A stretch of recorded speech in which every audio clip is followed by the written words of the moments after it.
The storage unit had children's clothing and toys inside and pictures of missing 7-year-old JJ Vallow and 17-year-old Tylee Ryan. The two haven't been seen since September.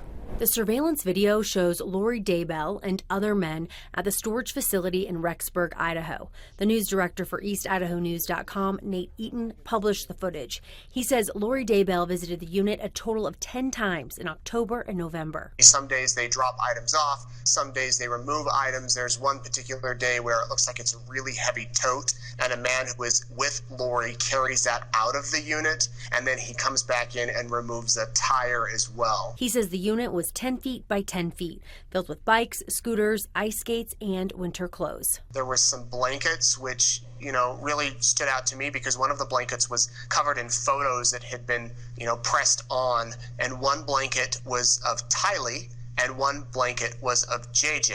Eaton says most all of the items were for children, except for a few adult winter hats. He says the police searched the storage unit back in November.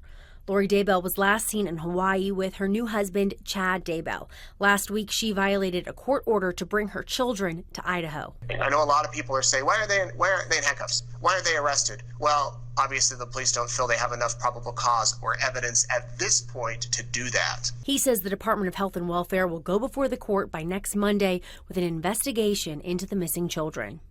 Lori Daybell hasn't been paying for that storage unit, so the items are considered abandoned. The managers of the storage facility say they will work with police to try to get those items back with family. Reporting for 2 News, Kelly Vaughn.